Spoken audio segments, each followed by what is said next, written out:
Slavs make games. We are continuing with our course How to Conclude a Game, with theory and with practice in micro lecture tutorial. In this lecture we will talk about time content management. Of course, this is continuation of a previous lecture, and we will also continue talk about game plan. But let's see what is content and what is time.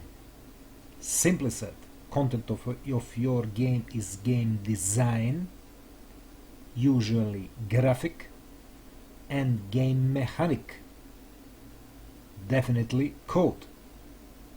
Game design is also all other stuff and props like audio, video, etc.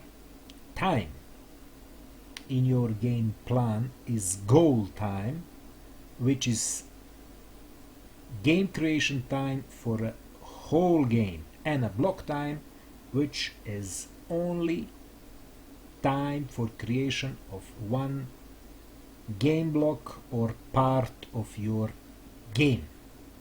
Now let's talk about first block and the block N, as I said.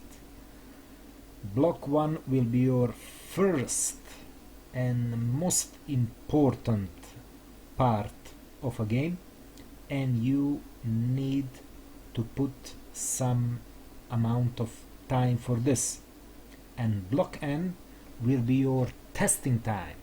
So this will be time when your game is almost completed and you need to test it for the errors. It is important to put almost 70% of your work to creating and coding, so for a content, and at least 30% for testing of your game, which will result in game improvements, troubleshooting, and you will have flawless gameplay. Thank you for watching this micro lecture. We will continue in the next, and we will talk about creation start.